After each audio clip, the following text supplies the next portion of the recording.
Have you ever seen those lists on the internet that's like top 5 sandwich toppings, top 5 movies of the year, top 5 celebrities who have a very punchable face? You know what I'm talking about. The point is, all these lists drive us crazy because we have no idea who made them and how they even narrowed down their top 5 list. That's where my podcast comes in. My name is Tung La, and I am the host of Ranked, top 5 lists of stuff that don't matter. In every episode, with the help of a motley crew of self-proclaimed experts, we debate, battle, and work together, showing you the entire process of how we got there, to create a top 5 list of any and every topic we can think of, like top 5 brunch menu items, top 5 fictional dogs, top 5 90s songs, top 5 Steves? The list goes on, and we will not rest till we rank basically everything. So join us every second Thursday in the Pod Cavern for Ranked, top 5 lists of stuff that don't matter. Top 5, top 5, top 5.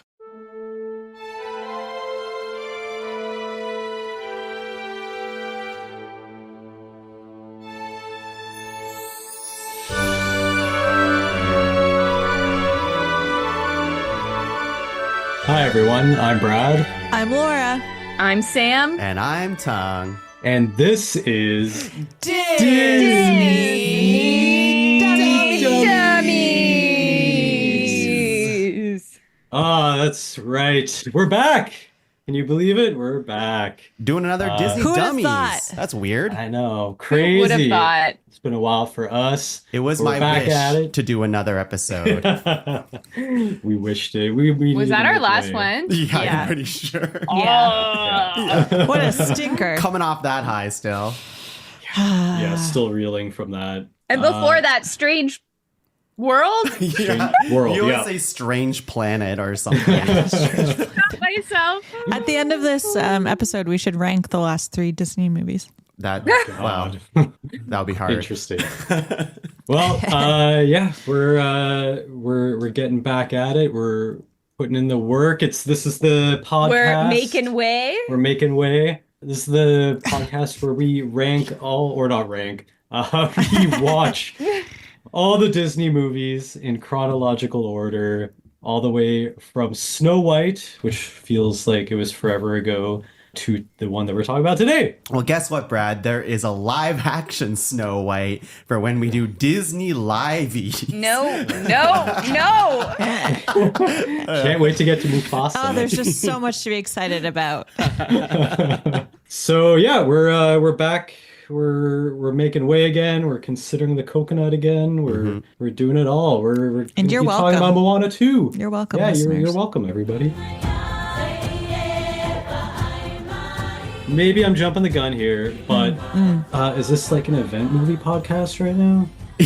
Absolutely not. What are you talking about? What a vicious Let sense me of humor give have. you I mean- let me hit you with this. Yeah. This is my second Disney Dummies that I've been on, and my first hosting of Disney Dummies. What? No. That can't be right. No, you've been on more than 2 because you were on Tarzan, you were on Strange World. I made guest You were on- appearances. Oh, I wasn't on I see. Strange World. Wish was my What? first official. Which was one. your first? Okay. Yeah. That yeah. feels wrong. Is that And I'm right? getting You thrown weren't in the on deep Strange end. World? No, I saw it with you, but I wasn't on the. That can't cast be for that right. one. That can't be I right. was listening to it today. I wasn't on there. Brad would know. Yeah, I was I listening don't to know. it today. I think. This seems wrong. Yeah. Oh, Strange World was like over a year ago now, right? I don't know. I feel like Brad, like in my heart, Brad's been with us since we did Meet the Robinsons, like around that era. Oh yeah. I think was that there was one back then that I came on for. I would come on Wasn't once when we were in that person. Meet the Robinsons was one of your favorites, so you joined us for that Goob? one. I liked Meet the Goob. With Goob? Yeah. You weren't on the Goob one? I might have been on that Little one. Waluigi. But yeah, so I mean, doesn't really matter what the movie is. I feel like this is an event right now that the Okay. Sure. listeners Wow. are here for. Sure, Brad. I still like, I know it's very easy for us to look it up in this moment. I won't. But Brad, you've been with us the entire way. Let's just say that. I have. I think there was only one movie. I'd seen it before, but there was only one I You skipped only 'cause of work. missed The Great Mouse Detective. Yes, which I've seen a lot. So Hey, do you guys remember The Black Cauldron? yeah, I keep forgetting that happened. I don't even remember what forget a lot of happens these in that movies. movie.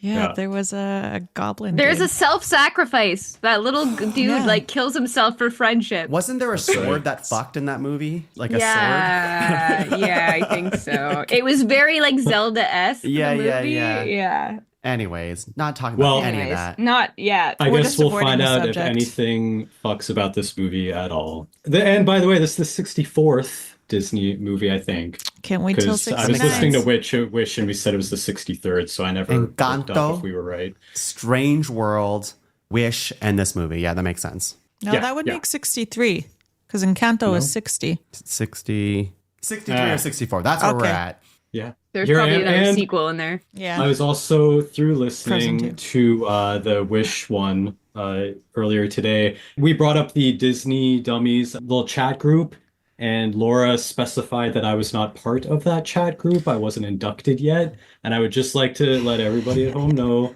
I'm now part of the Disney Dummies chat group. It's on WhatsApp One of them. now. Yeah. One of We them. still have a separate one. without It's you, the Brad. only one, and I There's need to actually be in. 3 of them for some reason. It makes no sense. Wait, there's a third one? Am Yeah, I there's not in one it? on Instagram as well. Instagram, true. Facebook Oh, Messenger, yeah. and a WhatsApp group. True. Completely unnecessary. Well, Completely necessary. I'm honored to finally be part of that. But yeah, we're talking about Moana 2. I guess we could just get right into some nostalgia for this movie that was announced earlier this year and then came out pretty much. Actually, Brad, push up my glasses. It was Please. announced in 2020. Actually, Sam, maybe you should let me do that in source material instead of stepping on Or it. maybe I'll get into it in animation angle. Wow, this movie is tearing us apart. We haven't even started yet. Yeah. Let me push up my glasses. The fact it was a theatrical release wasn't announced until Oh, 20 okay. February Thank you. 2024. I needed that specification. That does make sense actually, because it seemed like when they announced it this year, it was like, what do you mean they're doing Moana 2? They don't have time. It's coming out this year. There's no They time. sure don't. And then we learned why, which I guess we'll get to later on maybe. Yeah. Well, yeah, I guess I'll jump into what little nostalgia I have for this movie. So Moana, the first Moana, if people, I don't think I was on, yeah, I wasn't on that one, but That's I crazy do like, to me still. Like, what? I don't know. I thought it was kind of nice. I really like the first kidding. Moana. Kidding. I will say, I've told Sam that I didn't love the music the first time, and I was just like, it's kind of whatever songs. But then the second time, I was like, why have I been sleeping on this? This is so good. Maybe I'd seen Hamilton at that point, and I was just like grooving with it. Otherwise, I think the only thing I'd seen for this movie at all was the beginning of the teaser trailer. I think it's like hermit crabs on a beach, because I remember Tongue and I joking about how good the sand and water looked, and Laura and Sam were like, what about the story? And we're like, whatever, that sand is so good. Yeah, I wasn't really joking about that. The What sand did look about good. the story? The sand looked amazing. Hey, we're talking sand. about the sand right now. Guys, if we want sand, we can watch Piper. We already have sand. We already Yeah, have great true. sand. It looked really good. And yeah, I feel like I also need to specify 'cause through listening to those couple today, I realized every cast I'm on, we're always like, what's your nostalgia? I'm like, I didn't even know this movie existed before we go in. Nice. But I will say, it's not that I don't care. It's just that I try to go in blind to like movies in general these days. Blank slate. Yeah, I try not to look up things. I try to actively avoid. I like go to the washroom when we go to theaters and the trailers start playing. It's like, oh, this is my time to go. So that's more why I don't have nostalgia for like trailers and stuff. My nostalgia is through the three of you and talking about it and Sam raging about things Disney related. But that's my nostalgia for this. What about you, Laura? What do you got any fun nostalgia? I remember when the movie was announced and I was like, what do you mean? They don't have time for this. And then I remember also saying that a couple minutes ago, and that's my nostalgia. Yeah, I'm going to jump on that too. So like, I'll circle back to our feelings about Moana 1. And I think you can just go back to that episode. And I said something like, similar to what you had, Brad, which was like, when I first watched Moana, I was kind of like, I liked it, but I was nitpicky about it. Maybe from the songs, the way the story unfolded, whatever. And then like it didn't take much longer, but as I watched it again and again, and I listened to the soundtrack again and again, because Laura kept putting it on, like I really started to really like it. And so some of the reservations that I had with the story, I looked past because I was being nitpicky in retrospect. And I was like, you know what? I really like Moana. I love the vibe of this world, the vibrance of it, this is one of the few roles I really enjoyed Dwayne The Rock Johnson in. Like I was like, okay, he works as Maui, and I really enjoyed like 95% of the songs in Moana 1. So and the whole story as a whole, with all the magic and wonder and just like all the cool sailing and all that stuff, it really worked for me. And then when I heard Moana 2 was happening, and I'm sure you guys are going to get into like all the mess behind how this movie came to be and stuff like that, I was like, oh boy, it just seems so soon to have a sequel. Like Moana 1 was 2015. I mean, I guess that's 9 years ago at this point, but like it just still felt very soon. And like also the way that it was being pushed out in the last few months was like, we went from, we don't know what movie's coming out in 2024 for Disney. Okay, we're going to do Moana 2. And guess what? We're also filming the Moana live action, which Dwayne The Rock Johnson's also in. And here's some pictures of him as Maui. But it's just like, whoa, what's happening here? Like, what is this like big push for Moana? I like Moana, but it just felt like way too much at once. It felt like an unauthorized leak by The Rock, to be honest. He's just like on a beach somewhere. There's no production quality. He's just like, yeah, Moana 2 is coming. And then this drone flies away and you're like, does Disney know about this? And that's my nostalgia for that. Yeah, it's funny you say that, because I do also, maybe it's because the three of you were talking about it, but yeah, I remember vaguely when it was like actually announced and everybody was like, wait, you're putting out this movie in like 10 months or whatever? Like, that's insane. Samantha, what's your nostalgia for this? Save your angst for later categories. I gotta pace myself tonight. Pace my hate. I don't really have much nostalgia, much like Tung and Brad were saying. Like the first one, when I first saw it, also I was kind of like whatever and being nitpicky, but then I grew to love it a lot. I really do like the music in the first one, and it is a really like tight, nice story. I also was like, what the fuck, when they said that there was going to be a movie. And I mean, anybody who's been listening to our podcast knows that I'm pretty at my wit's end with remakes and sequels, and that's all that Disney seems to want to be doing anymore. And I feel like this is just one of their IPs that they're like, oh, we can make money off this. It did huge numbers on streaming. People like it, so we can easily make money off of it. So now we're getting not only a sequel, but also a remake. We're getting both at the same time. The two things I hate most, we're getting almost on top of each other. And it's a little fucking ridiculous. It's not enough people went out to see Wish, Sam. Like, why didn't you go see it the second time? Maybe they should have tried harder. So I don't know what and that, you know, that's fair to bring up, because as much as I'm like I'm hating on all these sequels and these remakes, I also hate on Wish and Strange World, which were originals and also bad. Like, Disney, what are you doing? Fuck. Anyway, how great was Luca though? Yeah, Luca was great. That's a Pixar movie. Yeah, Pixar. So was not, I guess, long story short, was not holding my breath for this and didn't want to see it. Didn't really want to do this cast, to be honest. To the point where Brad and I pirated the movie. Oh, okay. Pirates among us. Wow. Okay. I thought you were gonna come in here and said you didn't watch it out of protest. Me too. And I was really hoping that is ridiculous, because then we have nothing to talk about. Tongue would have just blown that's what you his thought. leg. I would have silently been smiling and just like, what is happening? I lost control of this podcast. No, that's Yeah. I did not want to give this movie money. Yeah. Well, you didn't have to, because it made a lot of money, which we'll get into later. We didn't contribute. We didn't. Yeah. We did. Well, yeah. So into well, seeing as Sam and I didn't actually go to theaters, Laura, why don't you take us to the theater of imagination? I would love to. And I'll preface this by saying that I just was writing this earlier this evening and Tongue walked in on me and I was the grumpiest that I've been in years. I'm just so miserable about having to relive this. Whoa. Save it. Let's just get this over with. Let's just get it done. I'll say it's good. It has a little less pizzazz than normal, team. Honestly, Laura, we're I'm just so going. glad We're that just you're getting it doing done. it though, because I don't know how I would have got through this. I couldn't even fucking tell you what happened in this movie, and I just saw I it. love it. This is definitely with the help of Wikipedia, because there was stuff where I was like, what when the hell did that thing happen? And who is that person? Anyways, so Moana is out exploring, and we learn she's looking for evidence of people other than her own tribe of people. And hey, that chicken thing, Rooster finds a bowl with a print on it that's not from her people. And so we're off to the races. There's evidence of other human life. Can I just say, though, that I do think Hey still fucks despite everything in this movie. I think Hey fucks. Has like a Very brief, underused in this movie. Yeah, I don't. He has a Because brief. there's too many others to use.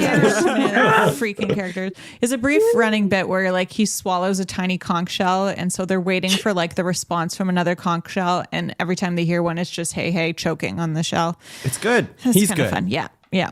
So we sail back to Motunui, where there's like a crowd song called "Where You Are." It's called "We're Back." Finally, we're back to who we're meant to be. And this is Moana and all of the people. So Moana's like singing about returning home and becoming who she was meant to be. And then the people on the island, her family, are like singing about the island and shit. And this song introduces a few new characters. And that includes a grumpy farmer whose name is Kele, I think. There's this like handy woman / engineer named Loto. And there's a very sweet himbo named Moni. That's basically everyone you need to know right now. But then we also meet an important character in Moana's life who is known as Little Sis, and her name is Samaya. So this movie I read takes place 3 years after the other movie. So Samaya's like, I don't know. I mean, she doesn't talk like a 2-year-old. She talks like a 3-year-old, but I guess her mom was pregnant. I don't know. We don't need to think about the timeline. The voice that drives me a little crazy. It's just too babyish. I'm not sure if you guys caught on to that, but like when the little sister, her vocabulary didn't align with her pronunciation.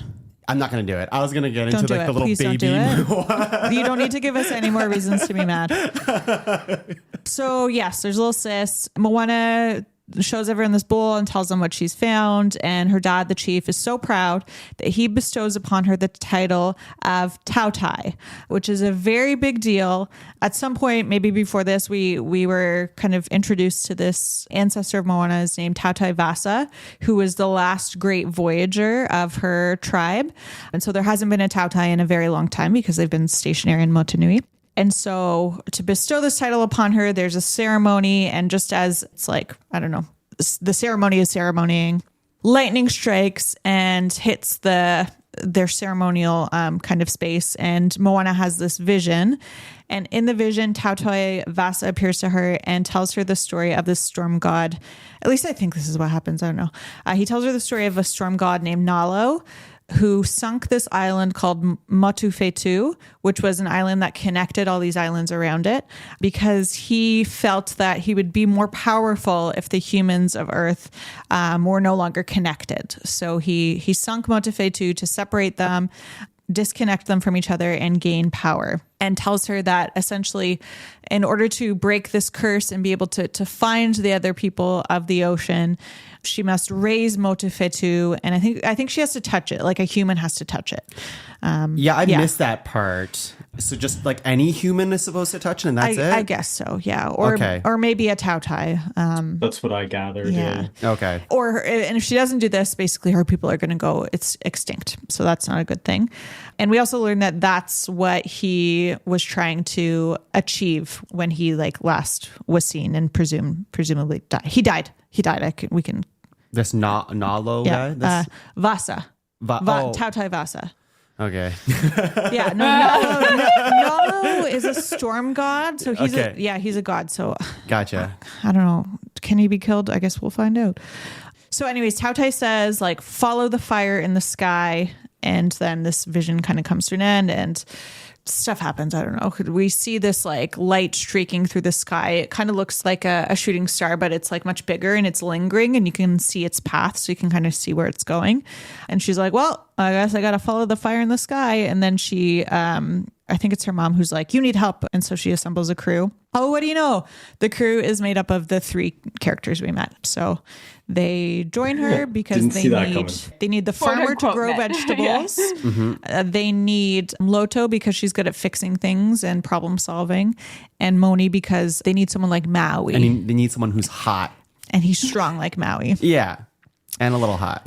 I don't know. Would you like to raise the alarm? You know what? If I say he fucks, I say he kind of fucks. I would say, I think he does. Out of the new guys that joined the crew, I would say he does. But, you know, I wish he did more in a way. I think had we had time to meet them, maybe they got an episode or something. Sure, then maybe he fucked. Yeah, maybe he does. Like, I think he was supposed to in the... He was supposed to. Yeah. And that's the end of episode 1. I mean, that's... Anyways. And Pua's on the ship now, too. Well, they haven't set off yet. Because first, Moana has to... She's thinking about how difficult it's going to be to say goodbye to her family, especially now that she has a little sister. And she doesn't know if she'll return. So she has to sing a song called How Far I'll Go. I mean, Beyond. Which is basically about going far. And so beyond. Yeah. This is the, like, I would consider this is a big song. This is the song. This is the How Far I'll Go song for sure. And like, it's supposed to invoke that because it's basically the same. It's like another one of those, like, should I leave the island to pursue the thing? Yeah. And she even climbs the hill again, like in the first movie, and climbs down, and it looks like she's setting off, but she isn't. They rhyme Beyond with Moana at one point, and it just makes me so mad. How does the song go a little bit? I could not sing it. I have no idea. We I just don't watched remember yesterday. any of There's a lot of like up and down on a single like syllable. It's not my favorite. Okay. I couldn't sing it for you either. She says beyond at some point. I know that. Yeah. Yeah. So then this new crew sets off and they make it beyond the reef and then whatever. And then, well, look, it's Maui. And he's like trapped in some subliminal space. It's like a cave, maybe. There's this creepy lizard lady who can fly. Feels a little Ragnarok-y, this like intro. Like they don't really... Yeah. Very, yes. Yeah. I feel like there's Thor maybe... Ragnarok? Is that what you're saying? Yeah, like where he's like tied up and like in a situation. Yeah. And maybe you'll talk about this in animation angle, but I felt like there were so many scenes in this movie where they just had like, what's the word? Abstract or like backgrounds that weren't real backgrounds, or it didn't give you any sense of where they actually were. It was just like a lot of color and pattern and stuff. And you're like, what is this? Because it's magic. Yeah. Also, I think it's not a lizard lady. It's like a bat lady. Yeah, Bat but lady. she's lizardish. Okay. Like there's something lizardy about her. Sure. She moves like what's his name from Monsters Inc. The bad guy Smithers or Flanders? Randall? Randall, yeah. Smithers. Yeah. Or Flanders. So anyway, is she keeping him prisoner? I don't know. But basically our main takeaway from this scene is like Maui's stuck somewhere, but he doesn't want Moana's help. And then we flash back to Moana and her crew. They're venturing out onto the ocean. She's teaching them about sailing and navigating, and they're singing a song that's called What Could Be Better Than This? Look around. What could be better than this? Is this when they're all like bonding? Yeah. Yeah, this bothered me. this bothered me So cartoony. because, I don't know. And like the way Moana moved in it was like, I don't know. It was very like slapstick and just like jerky and Like it was meant for TV. like it was meant for TV. Like, I don't know. I feel like TV versions of movies are often just, they amp up the goof factor. And I feel like that's exactly what they did in this. And I don't like it because Moana's a little bit goofy, but not in a song and dance kind of way. Yeah, it felt so strange because Moana's like, I know what we need. We need to bond over song. And that's literally it. And they're like on the little raft thing, or I guess it's bigger because it fits all of them. But and then she's like stomping on it, and nobody's actually navigating the boat at this moment. She's just trying to get everybody to sing and dance about this thing, and then obviously through the power of song, pretty much everyone's on board. But like, it felt like a way to really expedite the bonding time between the crew and Moana, because this is basically what we get to go from like, they're not really on board to like, yeah, we're family now. And it just feels rushed. And the song is supposed to be happy and fun, but something about it just feels a little lifeless. Don't much remember life, the in my song. opinion. I do It's for the remember the best. moment. Yeah. But What was this song called again? She's like, What could be better than this? Oh, what could be better? The song's A not lot. very good. Honestly, Moana, a lot. I didn't like it. And I I think, did sorry, not Brad, like it. go ahead. You didn't like it. No, that was the end of my Okay, sentiment. yeah, that's fine. That's enough. I think this is when the fire in the sky explodes Yes. and they see this giant looming thing in the distance and they're like, oh, it's Motufetu, even though Motufetu is underwater, so why would it be looming in the distance? And then they realize, oh, it's the Kakamora, who are just the This coconut bothered me. people. This bothered you? The coconut people? It's just such a sequelitis-y thing Yeah. to be like, here's these guys you love from the first movie and like the same story beat as well, and like it's just the fucking same thing. And I was like, oh my god, and they're cute and I do like them, but I was just like, this is annoying. This is when I went to the bathroom. You did go to the bathroom. Yeah. Going into the movie, about 10 minutes in, I was like, yeah, I'm going to have to go to the bathroom. Pretty sure the Kakamora are going to show up. I'll go then. So I went to the bathroom and I came out and they were still going. Well, you And missed so- quite a bit, but like, whatever. Well, basically, like they fight and then the crew like loses. They're paralyzed because the Kakamora have this creature that they like slime the crew with. Well, let's talk about the slime. and they're paralyzed. Let's talk about that weird, slimy. This is another just like gooey-G. goofy cartoon. Yeah, thing I feel like that they I've put seen in. this in other movies. This like the same design. trope. This Yeah. design of the character, I don't know how to. It looked like a leftover character from Strange World. I can't picture it because it's Well, literally a there's- giant slime with a big old nose. Yeah, there's like a fish, like a real life fish that. Yes. Oh, like a just like- blobfish. Yeah. Yeah, blobfish. Oh, Yeah. that's why I looked familiar. And it's like Yeah. this blob can paralyze you with its like goo, but also if it goos over you, then you're also good. Yeah. It's got like yeah, double the other goo. goo. It has antidote goo. It has There's poison goo and antidote goo. all within the same goo. And there's only one of them, Yeah, of course, perfect. that we see anyway. Yeah. It So was dope. they've been paralyzed by the poison goo, but then while they're paralyzed, the Kakamora decide to do a tableau, and like through that communicate to Moni, who's the only one who will actually pay attention to them, that they've also been impacted by Nalo and the sinking of Motofetu because their island was really close to there. So they've been trying to get home, but they can't find it because they can't find Motofetu. And I don't know what happened after that, but basically they take a Kakamora with them and then they get swept inside a sea monster because they're like, yeah, we'll help you. Yeah, it's kind of like convoluted, but the quick version is they need to like stab, I don't know, the esophagus or like the anus of the mountain that they have to cross. Like It's a sea monster, though, right? yeah, Just it's a looks like giant mountain? clam. It's a Yeah. giant clam that looks like a Clam. mountain. And basically they have like a spear full of like the tranquilizer goo and they just need a little bit of it. And they just have to stab. I'm going to keep calling it the anus because it's literally like a small little Yeah. anus shaped hole. And they keep missing.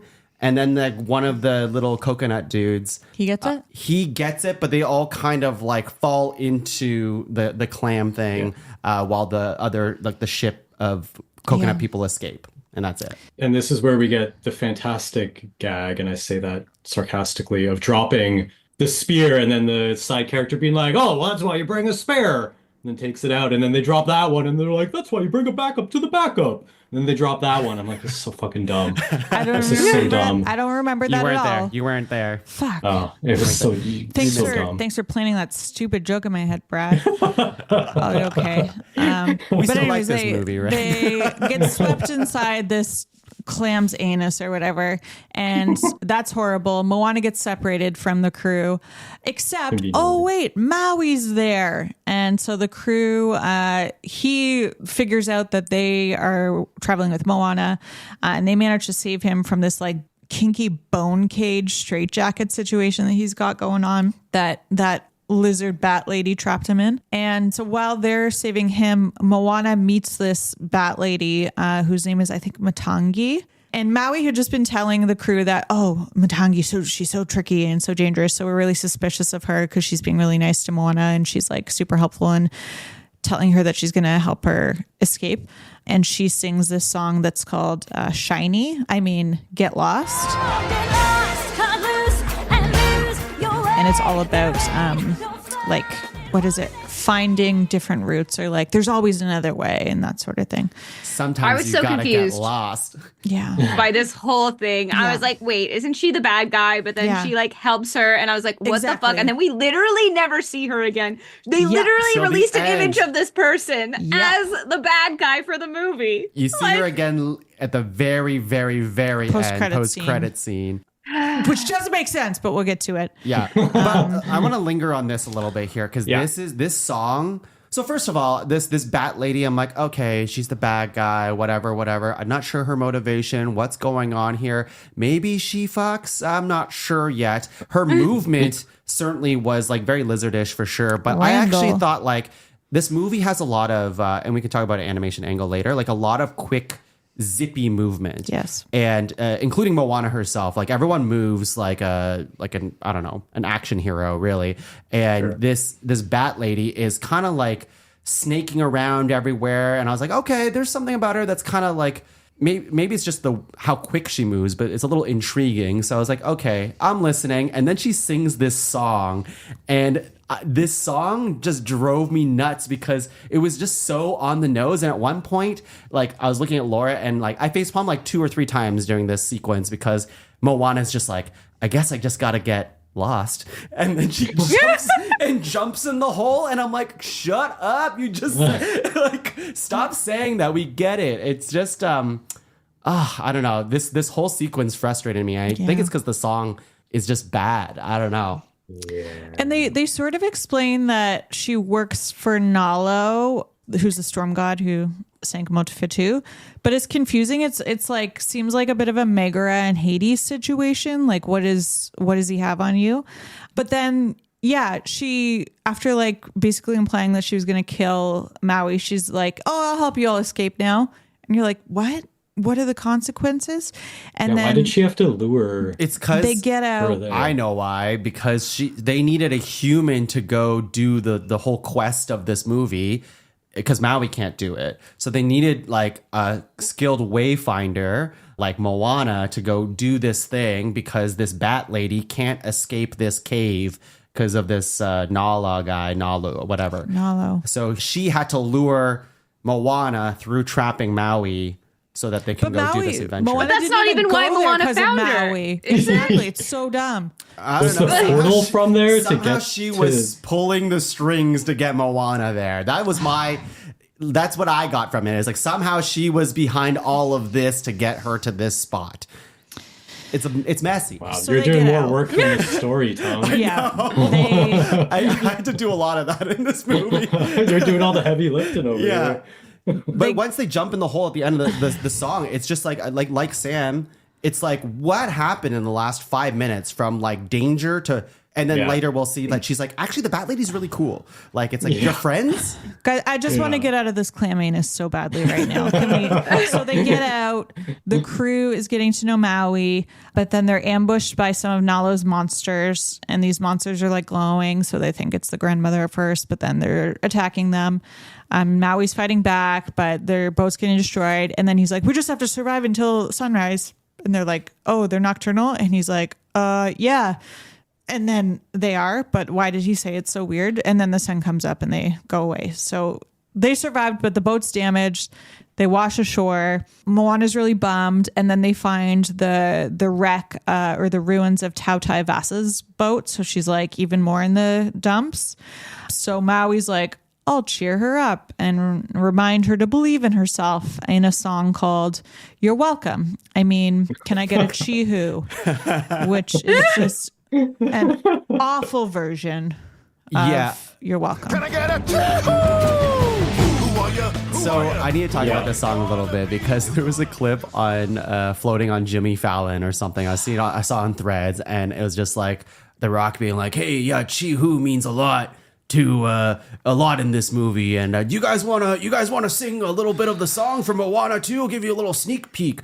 So when I say whatever, you say Chee-hoo," and then, like, it's the most cringe clip ever. And then he'll start like singing a bit of it, but it all sounds bad because like he goes, I forget how the song goes, something Moana, come on, that kind of. That was my other complaint of like on my list of complaints about things they rhyme with Moana. Kamana was number 2. And honestly, like, as a much weaker version of You're Welcome as this song is, I did find this song one of the more or maybe it was one of the more memorable ones of the group, which is saying a lot about the quality of the other songs in this. Maybe it's because like the imagery is just like Moana going through like, I guess, an imaginary trial. Like she's just kind of like, you know, running through and she's doing all these acrobatics that she's never really shown she's been able to do, like in the first movie. And she's like very surface pressure from Encanto. And in this movie in particular, she is using that oar for her boat like a freaking bow staff. It's like as a weapon for her, and she's just like, it's very Mulan. yeah, for sure. Anyways, Chee-hoo, what did you guys think about this song? Because I think this song and Beyond are the two big numbers in this movie. I think they're supposed to be. I mean, my big what did I think, which I'll just skip to now, is that all of these songs are like dollar store versions of the first movie. Like they're all here. They basically were just like, we're gonna redo all the songs, but worse. That's exactly it. Maybe I'll change my tune, because when I saw the first Moana, I was like, like this isn't really for me. Like, I thought it was good, but I was just like, not super memorable. But now I love those songs, so maybe Can I Get a Chee-hoo will be my new song. I'm just singing while I walk down the street. There's a part where he's also doing like a little rap part, kind of just like in You're Welcome, but like it just doesn't flow. Like, it's something about it, like the delivery. It's like, wait a second. I feel like there should have been a second take on it. Because it was written by a bunch of white ladies. The best thing the songs did in this movie were make me want to re-listen to the first movie instead. Yeah. Yes. Can I get a Chee-hoo, Brad? What about you, Sam? I know you adore this movie, so you must have a different take. Honestly, I don't mind Kamana Moana. But we also didn't mind Abava and Lava. It's true. I'm a sucker for these bad rhymes, I guess. But no, I don't really remember how it goes. I remember feeling like it felt like You're Welcome, but I was like, oh, okay. I don't know. They're even on like stranded on an island because they're both it's the exact same. Yeah. Exactly. So anything that I liked about it, I feel like is just because copied the other movie. Yeah. So it's like, even if I'm like, oh, this was entertaining, it's like, yeah, because that was what the first movie did. Which would have honestly been fine if it had been a series, because then I feel like I more expect them to pay homage to the bigger stuff in the movie. But this is now a second theatrical movie. Like, all the songs shouldn't be like, hey, remember when we did it better in that other one? No, they should. I feel like a lot of the cringy things I would forgive if it was a series, like the random little sister and the like, all of them on this. But like, I feel like there's just so many things that would have worked better if it was a series. Yeah, and I know we should move on, but the last thing I'll say about that is like, Frozen 2 was like that too. If you remember, like, it was a lot of like, hey, remember the Frozen 1? And that was a theatrical movie. And I feel like Moana 2, especially because it was a series, and it's also doing the thing where like, hey, remember that other good thing you liked? It's just, that's all it has going for it, right? Mm-hmm. Anyways. Yep. I want to finish this so badly. Yeah. Okay, Moana has her resolve back. While Maui was singing, the crew fixed the entire boat using supplies that they salvaged from Tautai Vasa's wreck. So they Who's continue- Vasa? He's like the ancestor who was the last Voyager of okay. Moana's tribe. In the first movie, it's away. The way away guy. Yeah, that guy, okay. yeah. Okay. That guy, yeah, he's cool. He fucks. Oh yeah. Oh yeah. Oh yeah. So I forgot to mention there's like this star formation that like tells them where Monte Fetu is. So now that the fire in the sky has exploded, they're continuing towards a star formation above Monte Fetu, and they encounter this huge storm, and this is caused by Nalo, the storm god. And so they're convinced like, oh, this is it. This is where Monte Fetu is.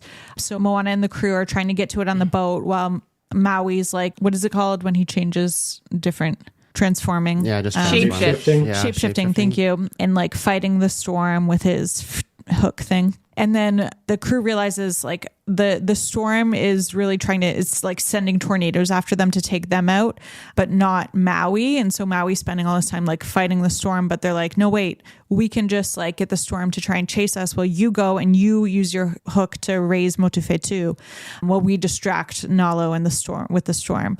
So they do that, and Maui gets to Motu Fetu and is like trying to raise it, but then Moana's like, oh shit, I still have to touch it. So they try and get back to the center of the storm to touch it so they can end the curse. But before she can get there, Maui is attacked and he loses his like demigodness. Tattoos. His tattoos disappear. Motu Fetu sinks back down. But then she's like, what did that bat lady say? There's always another way. And so she realizes she can touch Motu Fetu if she just swims down to it. So she jumps into the water and they're like, no, Moana, save yourself. You can't do it. And she's like, I can do it. And so she swims down. Earlier in the movie, was she not told they have that to she would raise like it? die if she tried to go down, to Probably. swim down? That's why like the I think rock like had to be there. in general, they were told that they would die before they could get to Motu Fetu. okay. Yeah. Right. But Because the ocean's not helping them anymore, right? yes, I should mention. Oh, yeah, the ocean was written which is out. her friend, is now, the ocean's written off. Yeah, they specifically are like the ocean can't help you here, but it's like, where is here? Is there like a line It's somewhere? because the ocean is just it's just OP. too OP character where it's just Yeah. like, oh, it's just the ocean, it can do everything. Well, not this part of the ocean. Yeah.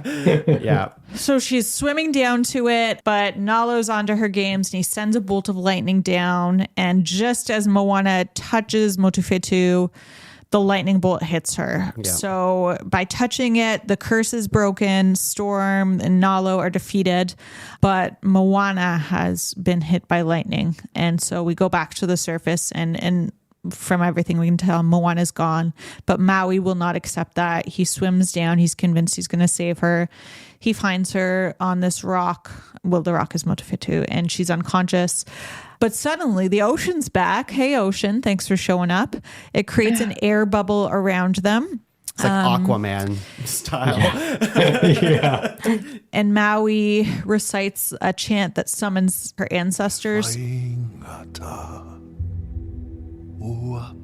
So Tautai Vasa shows up and her grandmother shows up and her other ancestors, and they revive her. But as they revive her, they also give her powers that make her a really cool tattoo, but also a demigoddess. Wow. Oh my gosh, she's alive. I was She's also annoyed when the demigoddess. grandmother showed up. I was like, stop doing this! You're cheapening the other one. Go away. You know what made me even more mad than that was when they're like, oh, Maui's powers are just back. Yeah. Yeah. Here's your tattoos back. Yeah. So No- two no things on top of consequences. that. So like, yes, the grandmother thing, she shows up like twice, maybe 3 times in this movie where it's just like, she's just there. She's just hanging out. And I'm like, Grandma, aren't you like Mufasa? Like, aren't you only ever? She's always with them. Yeah, but she should only, if ever. She's also show- part of this team now. Yeah, like, and she's only ever visiting Moana. Like, she doesn't visit like She the hooks rest of up her. with Kayla later. Yeah, sure. But the part that annoyed you that also annoyed me. So they make this huge deal of like Maui losing his powers, all of his And tattoos. his little tattoo friend on his chest. Gone. And at this point in the movie, I'm like, okay, I'm listening. I'm curious. Do they leave him powerless? Oh, he gets the fish hook back. I fully expected for half a second he was going to give the fish hook to Moana and be like, you're a demi-goddess now. I don't need this. I've lived a long life. I am happy just being Maui. But no, the second he touches the fish hook, all of his tattoos come back. So like all of the sacrifice, all of the drama, all the intrigue that could have happened doesn't. It just does not pay off at all. And you're like, why did you do this? It could have been slightly more interesting if Maui did not have powers by the end of this movie. Yeah. Yeah. Like Hercules. But he needs to fight a ton more monsters in the next like 5 movies. They could have gave his power back next movie for all I care. But like, you're right. Could have been the start of the next movie. Sure. Is him going on a This could be the quest to start get of the powers something back. new. yeah, and like he's just learning to be human again. Like that could have been an interesting thing. But because Human again. because it's the I know Rock, that popped into my head too. because it's the Rock, it's just like no, I still got to be the most powerful, toughest guy by the end of this movie. Oh my god, I had not considered that. All right, friends, we're in the home stretch now. So Maui's got his powers back. Together they raise Motufitu.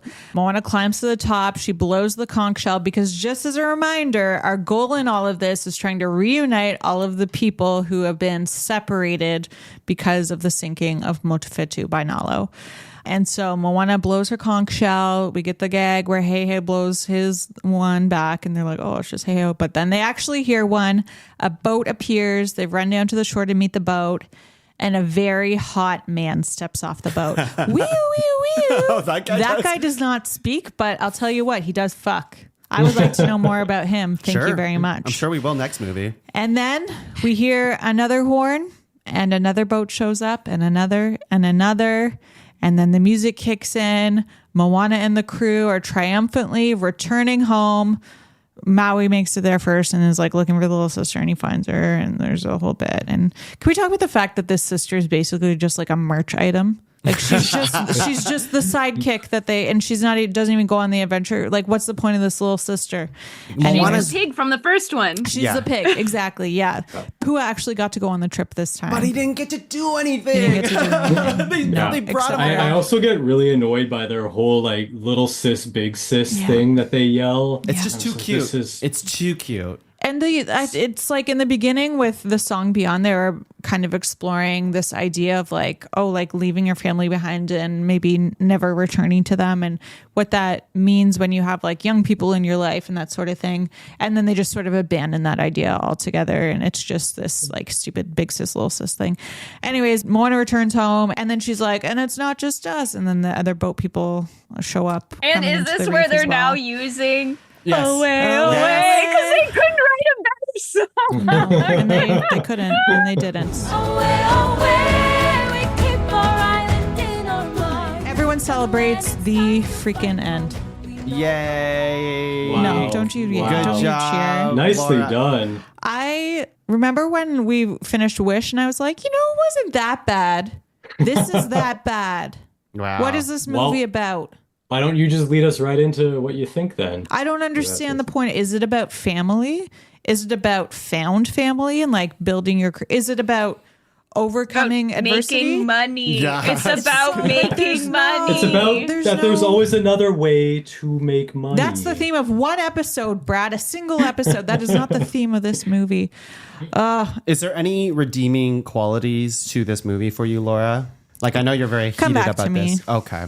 I might be slightly influenced by pregnancy hormones right now. Yeah, I can't let's tell say for sure. Yeah, what'd you think, Dom? I wrote a bunch of thoughts down. Some of them are for hot takes later, but some of them are just embedded into all of it. But I will say overall, I think this movie is like generously a 2 out of 5 star movie. I think the things that work for the movie is that I think at times this movie looks quite beautiful and gorgeous. I think we'll talk about the animation angle and whatever, and how like these TV animators had to make a movie out of it. And like, I think like some of the animation looks really good. And I think like some of the fluidity of like how Moana moves and basically doing Pocahontas, Tarzan, Mulan shit all over the place, and the colors and all that stuff that I liked about Moana 1 visually are still here for the most part, save for like a few things. But like, yeah, the story, it feels like it just kind of ends. It starts, it maybe might get intriguing, but then like you're like, oh, is this the final bit? No, it can't be. It must be one of those things where like they fuck up the final mission and they have to like, redo it because they learn a lesson. But no, like they literally get to the final place and they just do it. And then the movie ends. And you're like, I feel like there's so many things missing this movie. So much of the characters in this movie that I know Sam will talk about in just a sec, like just feel like they're wasted potential. Some of them don't even feel like they need to be there at all for the, like, what did they do for the movie to progress? I'm looking at you, old farmer man. Like they're like, oh yeah, we need him because he's going to grow us vegetables and all this other stuff. And you're like, well, I didn't see anyone eat vegetables this entire movie. And there's only one part where he's throwing out the vegetables from the ship so that it's a lighter ship so they can kind of sail through it more. Other thoughts I had about this movie is like, I really hate, I guess we didn't talk about the post-credit, but there is a post-credit scene. Where, so I was like, the post-credit better be the Bat Lady because they just abandoned her altogether. And it was her, but she's talking to Nala, who's basically, what's his name? The guy with the ball chin from, thank you, Thanos. And then there's like another character shows up and, he's like, you're my prisoner. Well, what the fuck is this? It's the there's so the crab the shiny dude. Yeah, so he's in this movie for like a little bit. And there's like a little anyways, I bring this part up because it is confusing because they do set it up like a Marvel movie later where it's like, guess what? There's more later. But then they finally show the god that they've been going against. And this is like a thing that I hate in a lot of movies where if the bad guy in the movie is super unclear and they don't even show their face the entire movie, that is a problem. Like, who are you fighting against except for the weather in this movie? Because you don't get to see the god until the very end. And you're like, I guess that's his face. But what was actually his motivations? Why do we care that Moana's going through all of this?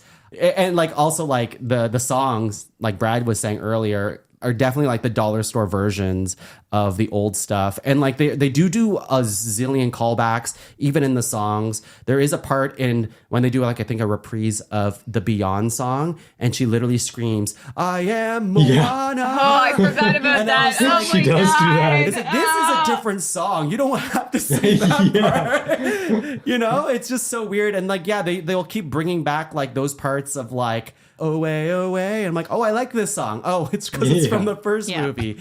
Or they'll just like be like, all of a sudden they're like, you're welcome. And I'm like, God damn it, stop saying these things from the last movie.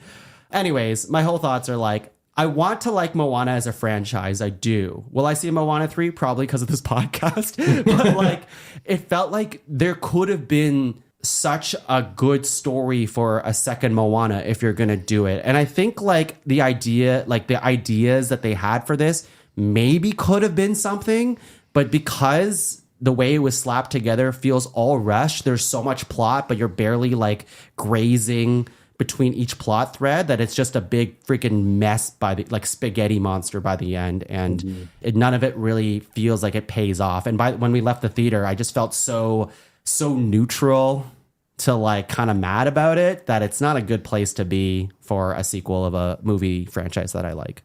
True. Samantha, take it away. No, I mean, everything that you guys just said is like how I felt. I feel like I very much feels like how I felt when I left Frozen 2 as well. Like we brought it up already, but it's like that one also felt like it could have been a series because it was like half-baked ideas. And that one also felt rushed. And I remember both of these movies, it came out that they were still recording dialogue and adjusting story months before it hit theaters, which is too soon to still be working on your story. And it shows in both films. Like they both are just not very good.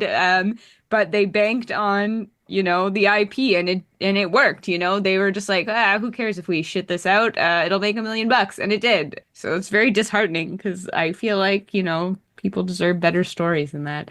So I really did not like it. I left a very foul taste in my mouth on so many levels. So I thought, and I'm like I said, I was so glad that Laura was doing summary because I was like, I honestly couldn't tell you what the fuck was going on in that movie.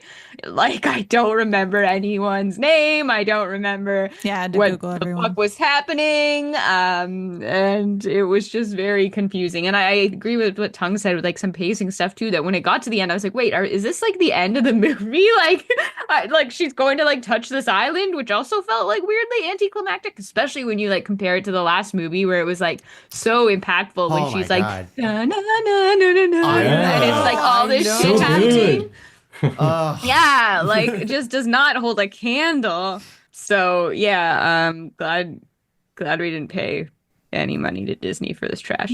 Even Moana herself in this movie, as much as I like Moana as a character, and I do think she fucks for the most part, it just feels like she's too much in this movie. She's like, she can do it all in this movie. There's no like real fault to her anymore. Like she kind of loses that human quality that she had in the first movie, where she was just kind of like, she was just able to do it, and like with the power of like hope and friendship and all that other stuff, like she was just able to graze by because she stuck to who she was. But in this movie, she's like a superhero. She can literally do it all, and it feels like she can do no wrong, even though the movie's trying to let us believe that she's so down in the dumps that she needs the Chi-Hu song, you know? So like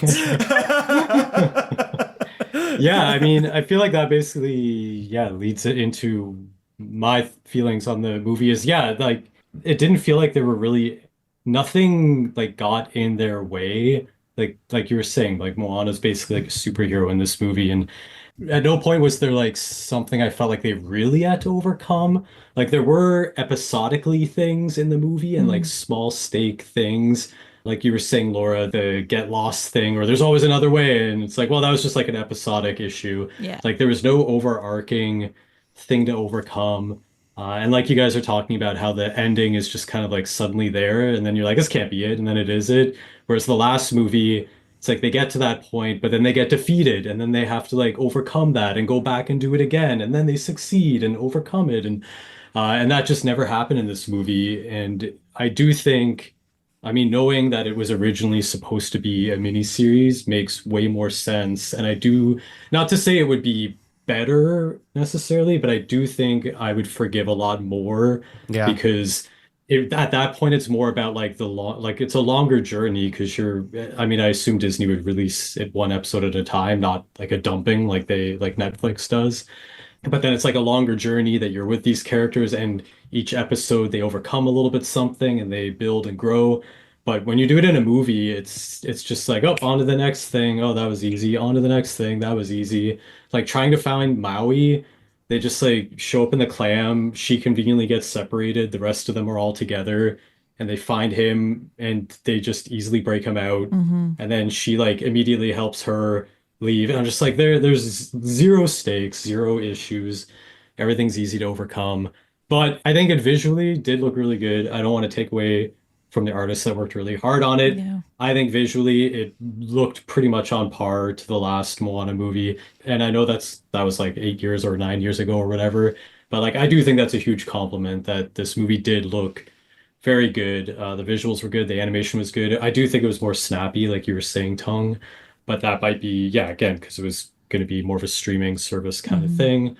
So yeah, kind of like a mid movie. I don't think it was like terrible, but it's very much like Disney's more recent movies, just more of a cash grab. Like what's gonna work what's gonna be the most inoffensive thing that the most people will like and make us the most amount of money is what this feels like. There's no like trying to do something new and bigger and different. It's just like, this is all safe. Yeah, it's all just safe. And they're like, this will get kids in there. We'll sell new toys off of that. Can do this, and it feels like it has no soul especially compared to the last one. Like Sam bringing up that ending bit where she's like walking and the water's up and slow-mo and shit. Yeah, and the big like fire monsters running and Tafiti, and then they get up and like, holy shit, like it's all so intense. But this movie was all like, hey, remember when that happened? Which again, in the series, I think hits a little bit differently, because you're like, I don't know. I personally do think I would have forgiven a lot more if it was a series. I think so too, yeah. Okay, I just have a final rant before we move on. That'll summarize my feelings. That was my rant over. To the question earlier of, are there any redeeming qualities? There's the Hawkeye at the end. Hot guy, not Hawkeye. I just need to say, you all mentioned that like you weren't sure about Moana the first time you said it. I loved Moana from the very beginning. And I remember like when Tung and I left the movie, I remember driving home and he's already like talking about, because Tung likes to talk about movies immediately after. And I despise talking about movies immediately after. I like to like let them sink in. And he was talking about it. And I remember like in my head, I was getting so upset and like felt like I was going to start crying because I felt so defensive of her from the very beginning. Cause I just feel like she's like a princess, right? But of the Disney princesses, I just feel like she's so much more relatable and like aspirational than so many who came before her, not just because her profile matches mine so closely, but also because she's like doing the things that like other Disney princesses sang about, but then they just get married at the end. Whereas Moana is like the first Disney character, I feel like their lead female character who doesn't have a love interest, and they don't make that into a big deal. She's just like living her life. She is actually like going out into the world on her own, doing things, overcoming challenges. She's pursuing this inner desire, searching for a purpose in her life. And that was such a beautiful thing about her that I feel like so many kids, so many women, so many people watching the movie felt so connected to her early on. And I think why like it's been such a hit on Disney Plus and streaming and that kind of thing since then. And then this movie, I feel like the objective that they established for her at the beginning like could set her up to have another great movie. But then she just spends the whole movie doing bullshit. And it makes me so mad that it's just such a waste of an amazing character and a captive audience to just like spoon feed them this crap. There's no sense of purpose in this movie. There's no growth that we see in Moana. There's no like an inspirational feel to it whatsoever. And Brad, you said it was mid, but I'll say I have no desire to ever watch it again. I'm really fired up right now, guys. And I'm gonna let it go right now. I'm being very generous Me by too. saying it's mid, but I do think like the visuals do a Mid lot of is work generous. for me. I think I'm with Well, but I mean, look how give- much money it give the made. animators It's their actually props. bad. And I would I say mid is I the right word. I think that's what's disheartening about it. I think it is actually bad and it's made this much money. I know, but all I'm saying is like Wish didn't. How much money did Wish make? It wasn't Not like a a lot. phenomenon like this. no. No. And that movie It was streamed like bad. okay though. And you know what? I remember. wouldn't even be mad at the huge numbers if any of it were going to animators, but I doubt Yes. that any of their paycheck comes from residuals or whatever you call the percentage of profits. Yeah, it's there's something else I was going to say about this movie with Moana. Oh yeah, so yeah, this movie to me feels like much like some of the more recent Marvel movies. It's like a stepping stone to the next movie. But then Marvel got into like this rhythm of like, oh yeah, but the next one is going to be really good. And then that was like every movie. And I feel like this movie is like, yeah, we're just setting it up though. Like, don't worry, the cool movie's going to come. And then I feel like the next Moana movie is going to be like, just like, oh, yeah, no, the next one. We'll get it on the Who's next in one. charge right now? Bob Iger? Yeah, he's back. I think he's leaving. thought he was better than this. thought he was He leaving soon. came back to replace the other Bob who Yeah. didn't do a good job, but now I think Yeah. this Bob's also shit in the bed. I heard this Bob. Well, I could be wrong, but I thought this Bob is also going to leave at some point. But the person that He is came out of retirement for is this. rumored Yes. to replace this Bob is also bad. So I don't think there's like any They're all bad. yeah. Yeah. They're Squeezing all the money out of bad. us.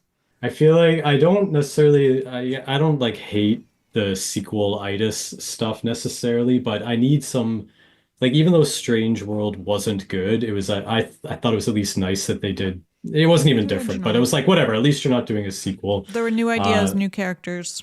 Yeah, and Wish, as much as it wasn't a sequel, it felt so generic that it might as well have been a sequel to something else from Disney. Except for that weirdly sexual song between what's her name and the villain. It's true, yeah. So yeah, it seems like we all really enjoyed this movie, so that's good. Sarcasm. Everybody can write at Pod Cavern if you have anything you want to tell Tung about the movie. Please do. So moving on to the source material, as I feel like as we've talked about with Pixar movies, like there's that meeting where they all got together and they pitched all these amazing movies, and this one's no different. It all started at an investor day meeting where the chief creative officer announced a Moana series would be moving into development for 2023. And we were okay with that. Yeah, and I mean I feel like I didn't hear it at that point or hear about it at that point, but I was like, yeah, sure, Moana series, cool. And then so during the development of that series, the director and writers apparently kept saying that they kept being told like, wow, the story's so good. It's so amazing. Like, why isn't this on the big screen? It should be on the big screen, which feels like revising history to me at Mm, Wikipedia. mm. Then in January 2024, Disney's president informed the team that was making the series that they needed to rapidly shift from making a mini series or a streaming series, which Wikipedia said 5 episodes. I don't know how accurate that is, but Makes it sense should have. because there's 5 songs. Yeah, so 5 episodes, 5 songs. Oh yeah, good point. And they needed to rapidly shift from making that into making it into a Moana feature instead. Then cut to 1 month later, and the slightly better Bob, but still not great Bob, Disney CEO in February 2024, announced that the series had been reworked and is now going to be a feature sequel to Moana. Because he said, I have seen some of this. It is so goddamn good, y'all. Your minds are going to be blown. And then a trailer was released, like, what did I have here? In May, and they're off to the races. Like, talk about a quick turnaround. I remember them like in this year, they're like, yeah, we're in the recording booth, Yeah. doing the voices. And you're like, this movie's fucking supposed to come out in like a few months. February was like 8 months ago, or Yeah. no, like or 10 months ago. Yeah. Like, What's Moana's voice actress name? Laura, you could L.E. tell me. Cravallo. Yeah, she did her last recording session in June. That was like a few months ago. yeah, Like, yeah. that's And even insane. even for a TV series, like they announced it in 2023, which there is a pretty quick turnaround in TV, especially compared to film. Film's like 4 years, and TV's like two, if that. But yeah, it's still crazy fast turnaround to go from like announcing it to your investors to changing it halfway through and like I don't know. I just thought that was funny that the first thing Wikipedia had was just like it all started at the investors meeting. We'll be I talking was about it also for decades. reading that like I mean I also read the thing where it was like, oh, we looked at it and it looks so good. We thought Yeah. we better make it a movie, which yeah, is kind of seems BS-y. Like I'm sure it did Yes. look good. But I think they also I was reading that this is similar to some other movies that were supposed to go straight to Netflix at the time, but then got theater releases because of the writer strikes.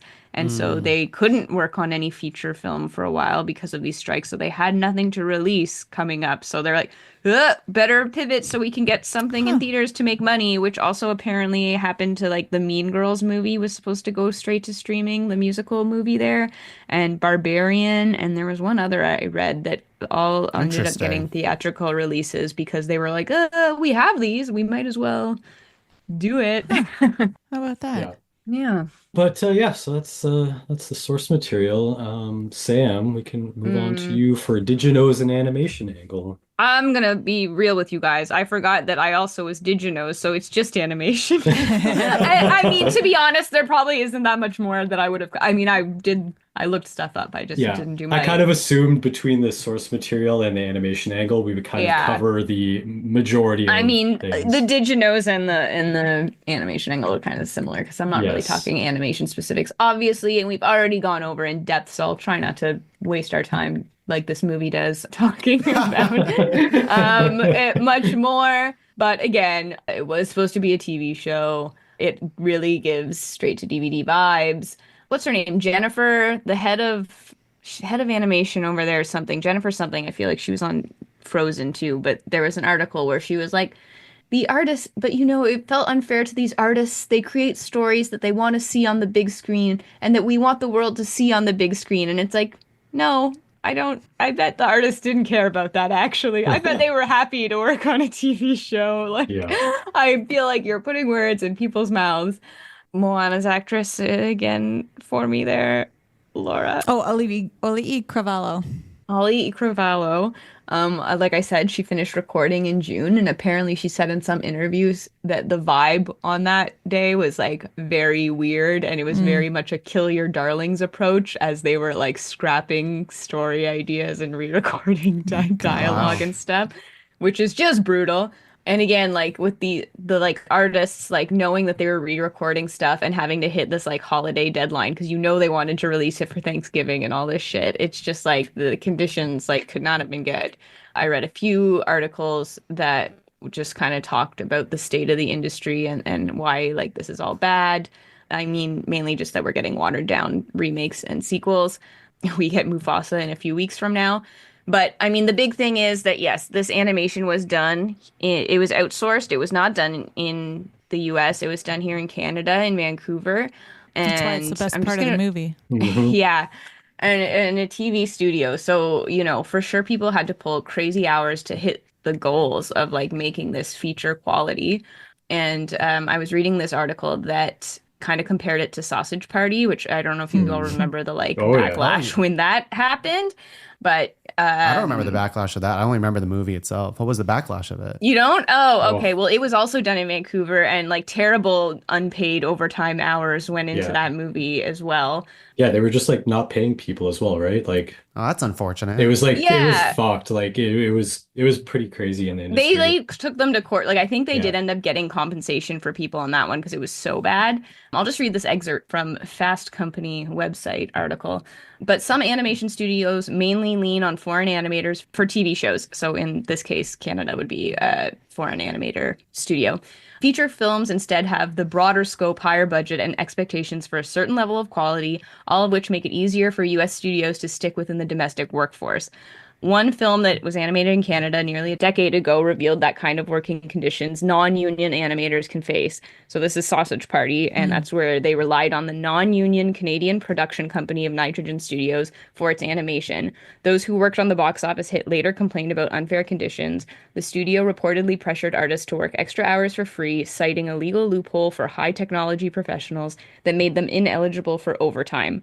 Although those workers, after years of litigation, eventually won fair compensation, the incident drew attention to the pressure animators are put under to deliver high quality product on time, especially without union oversight. So in 2020, when Disney announced this streaming TV spinoff, it designated the series as the first project for its new Vancouver studio. Unlike its counterpart in Burbank, the Northern studio would not be subject to any Animation Guild regulations. So, no union. Yeah. More problems, basically. I was also reading a thing today about how I guess like there's debate on whether or not technically it's outsourced because I guess they did some of the animation at Burbank and like maybe legally they did just enough on this in Burbank to not have it be quote unquote outsourced. So there's like I don't know, it's all dirty It's like, yeah, shit that messy. like Because, people don't really hear about unless you're in the industry kind of stuff. yeah, and then Disney. So all these articles that I read that were like, meh, meh, sketchy. And then I read this one article and I was like, this one seems to be really generous. And then I realized it was from the WaltDisneyCompany.com. And at the end, it's like, for the animators, getting to continue Moana's story was a dream come true. And then it like quotes someone talking about how much they loved the 26th film. And yeah, it was just so great coming back to this film and getting to interact with her again. And I'm like, show me who said this. I mean, sure, maybe somebody did say this, maybe when they thought it was a show.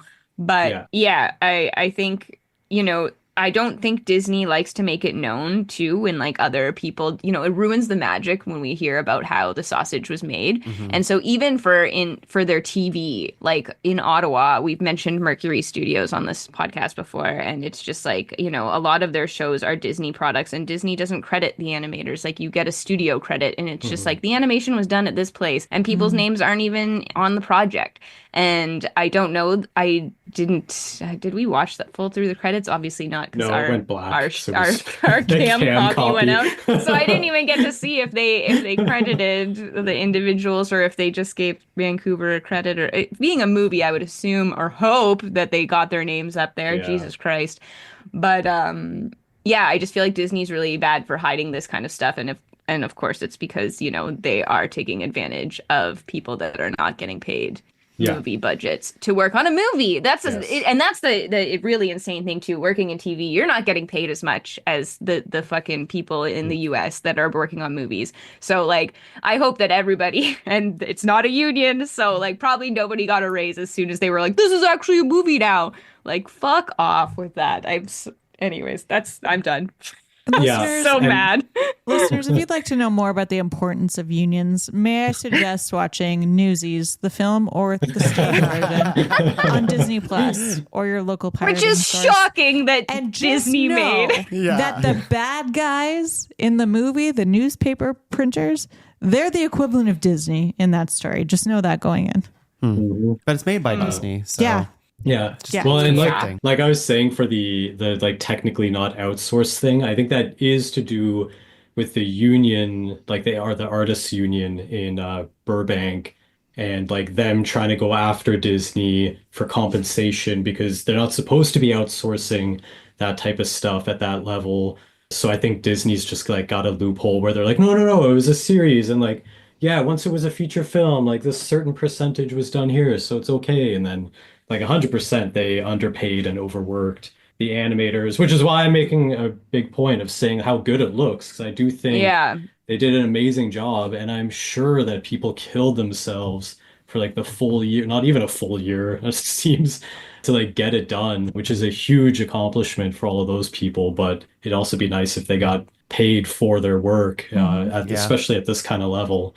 So yeah, very disappointing, which Vancouver's always trying to get unions off the ground out there. So, you know, Looks like they need it. yeah, this type of thing is why that's important. Please look up Disney and unions. There's books about it and how bad they are to all of their artists. Yeah. It's magic.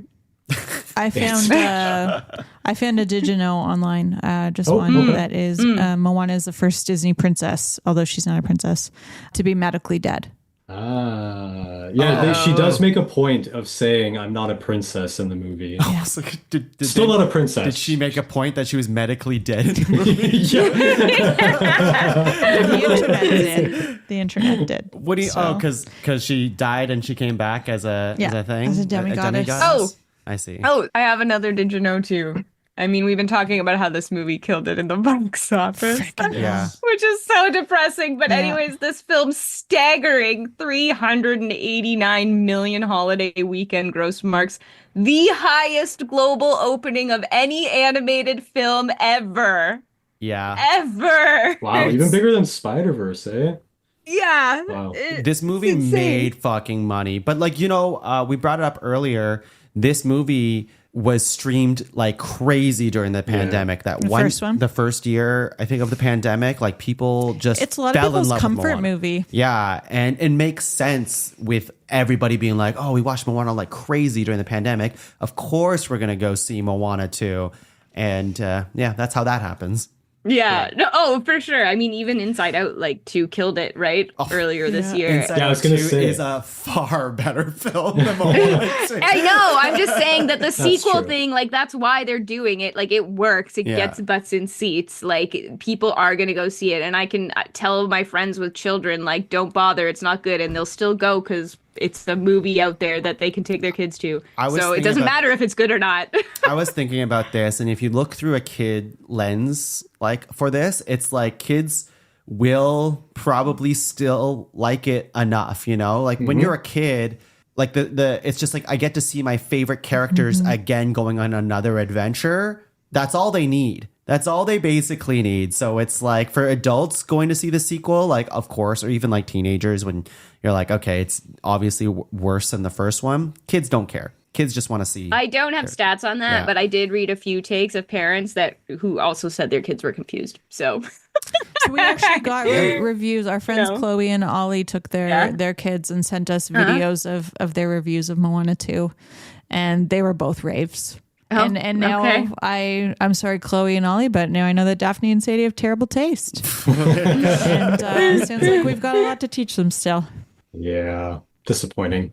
The parents thought it was rubbish. Speaking of rave reviews, let me get right into some 5-star, 1-star. Considering this movie hasn't been out too long, there was a ton of reviews. surprisingly. So I really reduced this one as much as I could. It was a pretty long one. All the reviews were like, you had to click more for every single Oh my one. God. 5 So and annoying. 1 star. Yeah, And I was like, just come make on, a give fucking me. podcast. You reviewers, Yeah, just do what we exactly. do. I know. Usually I like scroll to find ones that aren't Yep. like that long, but not on this one. So, and I'm gonna come in hot with this review right off the bat from Kelela Sikona. That's my best attempt at that. Okay. Get this. Moana 2 was better than Wicked. All right. There's more Kalela? though. I'm going to yeah. Kalela you. That's the worst take I've ever heard. Yeah. Sam looks like she's gonna punch your computer. What, because of the review or Laura's pun? Which is both. worse? Impossible to So- know. This person says Moana 2 was better than Wicked. I know I'm probably going to get attacked for this, but that's my opinion in capitals. The movie kept my attention the whole time. I didn't leave my seat to go to the restroom. I did. Nor did I nod off. All things I would assume that had happened to this person during Wicked. Some parts of the movie closely resemble its predecessor. However, the creativity of the director's approached each conflict was refreshing to see. I admit I was going to boycott Moana 2 simply because LMM, Lin-Manuel Miranda, was not part of it, but I thought the soundtrack was pretty good for the sequel. Maybe the negative reviews people are leaving is because the end wasn't really the end. There's for sure going to be more Moana films. 5 stars, everybody. Yay, more That was a Moana roller coaster films. ride. More Wana. Moana. Well, that's a hot take coming out. Yeah, it seems like this person really didn't like Wicked. I got another 5-star to maybe bring the mood up after that hit on Laura and Sam from Stephanie Mike. For those that do not think they have to watch the first Moana movie, seriously need to rethink their lives. Disney and their sequels are to be seen in order. The storyline was great, and from my 3-year-old niece's perspective, it was awesome. She was engaged the entire time. The adventure Moana took kept her intrigued and asking a lot of questions because it was confusing as fuck. Great way to introduce new lovable characters and keep the original ones the same. The new songs were good. I like that so much of that. It's just like my kid was asking a lot of questions, and I also like that nothing really changed with the characters. They're still 5 stars. good. Yeah. Yeah, 5 stars. All right, 1 star. I just got one for this one from Adam Ant. This is one of the shortest ones I could find because they're all pretty long. We'll keep this short and uninspired, just like the plot of Moana 2. The Wasn't album, short though. I know, true. The album for the movie was genuinely terrible. There's no way to put it. There's no other way to put it, I guess they meant. Not one song stood out, where in contrast, the original film had an album with so much depth and emotion, with many standouts. The story was just as lackluster and had no real defining moments. The kids even lost interest about halfway through. It was overall such a disappointment. 1 star. Here you go. I feel like that sums it up pretty well. And with that, leads us into hot takes. Hot takes, hot takes, brought to you by... There's nothing hot about this movie. Yeah, but there's something probably Hey, physically hot in this movie. Yeah, The what about hot your- guy that walks off the guy, boat the at hot the guy end. at the end. brought to you by the hot guy that hops off the boat at the end of the movie. Yeah. Oh, that guy. Oh, that guy. Yeah, that guy. Oh, you're hot guy. Yeah. You and Laura have different hot guys in this movie. Yeah, we do. Is Thomas Modi? Yeah, You said the himbo? Yeah, yeah, the you're into himbo. him. Yeah. He's your type. Yeah. Get it. All right, Laura, you can kick us off because you look. I see you scrolling. So you've got a Yeah, lot I over think there. I've shared most of these already, but let's go with how hyped is everyone for Mufasa after that trailer? Huh? Is that it? Yeah, that's just. That's not- You're hyped about a different movie. Let me. I'll give you something here. Hot take. Okay. Although it's not Okay. a hot take, it's something I wanted to bring up earlier and that we haven't really talked about, even though it was lightly mentioned in 5-star, 1-star.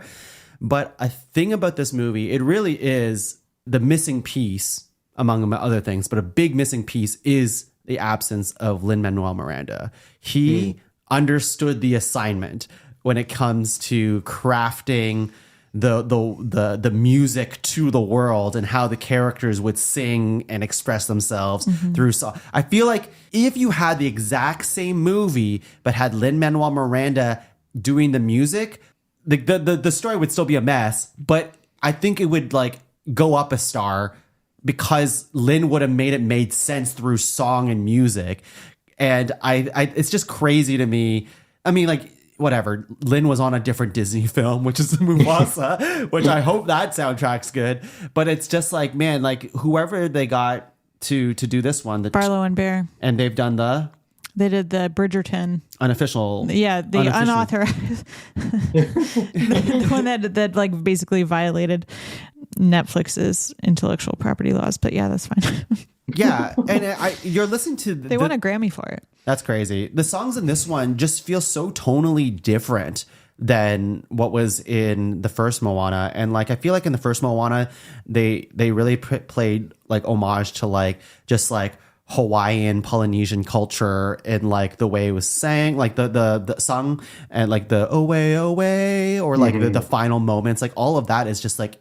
When they played that in this movie, I was just like, oh, yeah, I'm feeling something. Yeah. Oh, it's because it's the first movie. And then there was like a part where like even Maui, when he's like holding like a medically dead Moana. Medically dead. He's like saying like, or singing, chanting like in like a Polynesian whatever language. And I was like, there is something here. And if Lin was the one who like crafted that into a song, I feel like it would have resonated more with me. But it just falls flat. So I really think the absence of Lin was what killed this movie. I'm going to jump in because this overlaps with two of my hot takes. One of them being is I've never missed Lin-Manuel so much. So that being one. And then the other one being that despite the fact that I don't like the music from this movie, and I don't like the music from Wish, although there are some songs that have some redeeming qualities, not the shareholders part.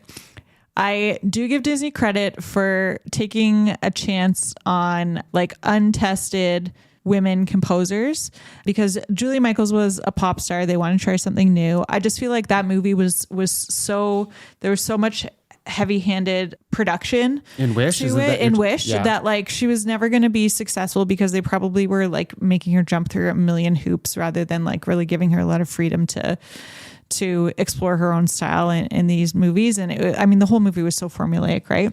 And for this one, for Barlow and Bear to be stepping into, like, as far as I understand it, their first feature film and stepping into like such an established and beloved property, whose original music was written by like one of the most beloved modern composers of today, who's written like so many hits for so many different like media. That's really like, how can you be successful in that? Like the way you pursue success is by emulating the first film, but you're never going to do it as well as the first guy. So it's like the last two composers. Yes, they're taking a chance on women composers, but they're not putting them in, they're not setting them up for success. So that's a real bummer, but I don't want them to stop doing that and giving those opportunities to like women composers because they're so underrepresented in film in general. And I think Disney's songwriters and composers specifically. I should also say that, yeah, we've been talking about Bear and Barlow, but they also collaborated with, so Mark Mancina wrote the score with, and Opatai Foai was the other like composer and co-writer of the songs, just to give credit there too. Oh boy. Cool. Fired up. Sam, do you have any hot takes? No. That's fine. I feel like Sam already said most of her feelings. I'm burnt out. No, I feel like just the saying "Chi-Hu," I could see Lin-Manuel Miranda writing. Chi-Hu. But if he had written it would have been fun. It would have been so much more fun. Yeah. Can I get a Chi-Hu in here?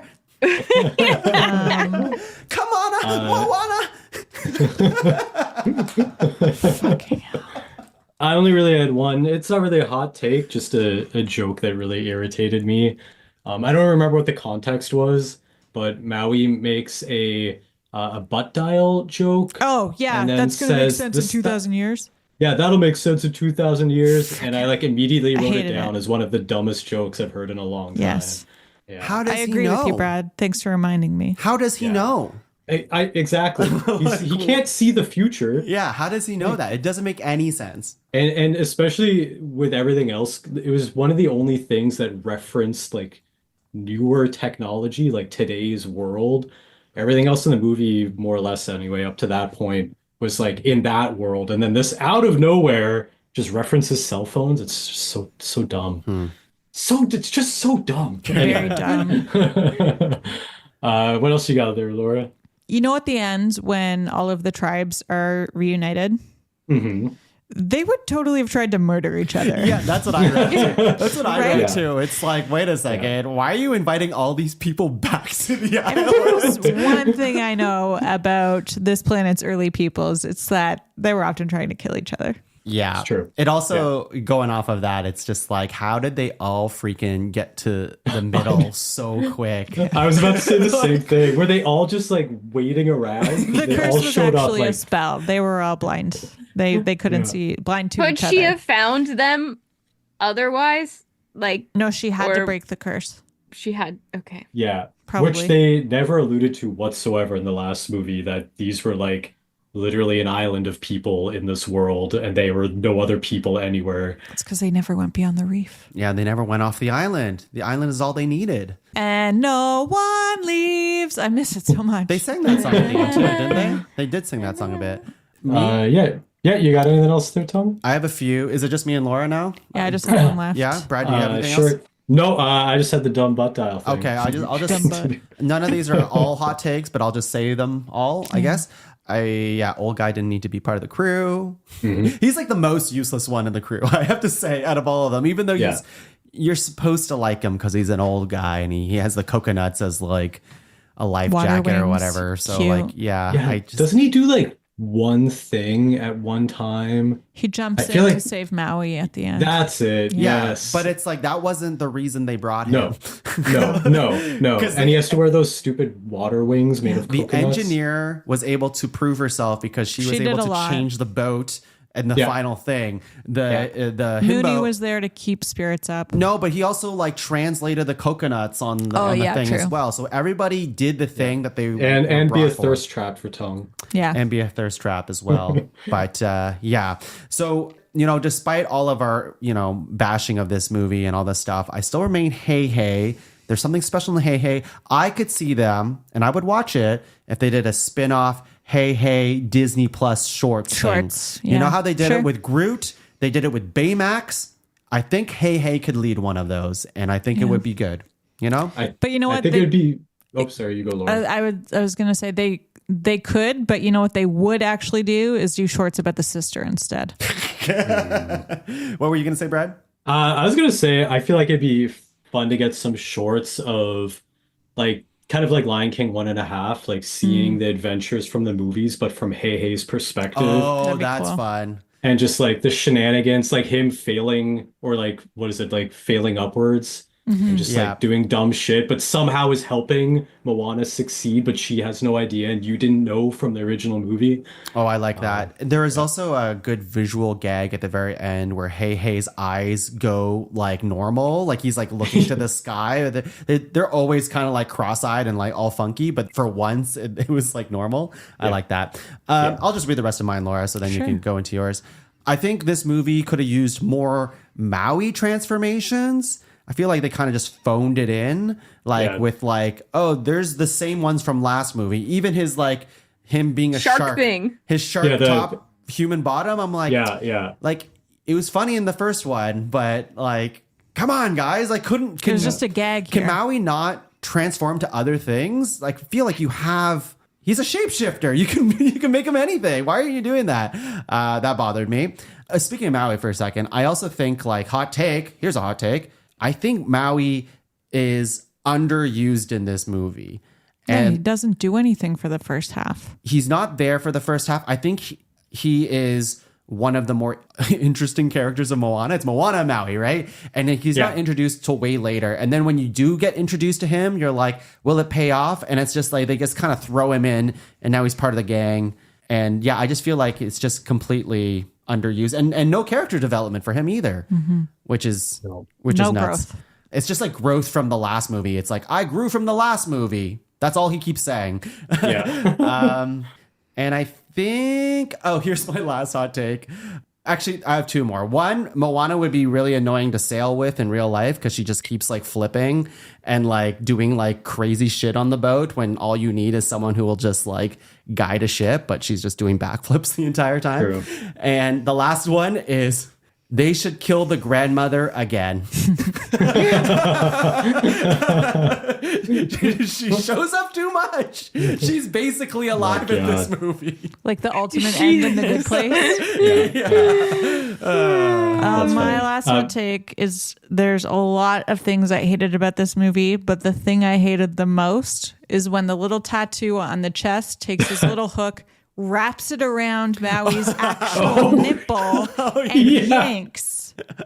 What the actual fuck? I forgot about that. Oh, it was so messed up. So messed up. Oh my god. It's funny because you were talking about the or one of you were talking about the end of the movie and how like Maui almost grew and is he going to lose his powers? When that happened, I was like, oh God, are they gonna have Maui now be a real boy and then him and Moana are like gonna get together at the end of the movie or some weird shit? And I was like, please don't do that. So I was that was at least one good thing that the movie did is they didn't do that. Moana's got to hook up with the hot boat guy. I'm glad you mentioned this, Brad, because you just brought a memory. I saw on like the internet where images were floating around. I'm quite sure they're AI images, but some things like people were believing in, it was floating around, where Moana's pregnant and she's standing next to Maui. And then there's like people with outrage being like, I can't believe Moana and Maui are together and they fucked. And I'm like, what is this movie? Fanfic has gone too far. But it was fake outrage for an AI clickbait thing. And it's like, wow, it's insane. Yeah. That's the internet in 2024. Yeah. Well, and that's Moana 2 and what we thought about it, everybody. Ooh. I think job well done. Yeah. Come on. Come on, Moana. I can't remember if we usually do like what the next episode is going to be. I did look up what the next. Do we even know? Do we know? Yeah. Isn't it the one we're excited about? Which Mufasa? one? Oh, no. No, it's Zootopia 2. Oh, I'm thinking of the next Pixar movie. Is that true? Did I not know this? Zootopia 2 is the next one? I looked it up. I skipped over Pixar. I think the next confirmed that Pixar. Shakira's back. Yeah, I think Pixar's. Yay! I can't wait to try everything Elio, again. It's the next Pixar one. Elio looks good. I think that's the next one. That'll come out before Zootopia. But that's a Pixar Pals That's thing. Pixar totally Pals. separate thing. Yeah. So we're going to be shifting back to some Disney homies for a little while until we see another Disney and Pixar movie. I need a palate cleanser. And I have This not felt like a seen- Disney homie. So True, Yeah. it very much did. And we watched it at home, so that really reinforced that feeling too. I've not seen Lion King 2 or 1.5, so I'm really looking forward to that. Maybe we'll do that next. We'll see. I'll save my thoughts. Yeah. Save it. Please do. Okay, and unless there's anything else from anybody, Sam and Laura, if you want to I've said take my it away and piece. sing us out. come on,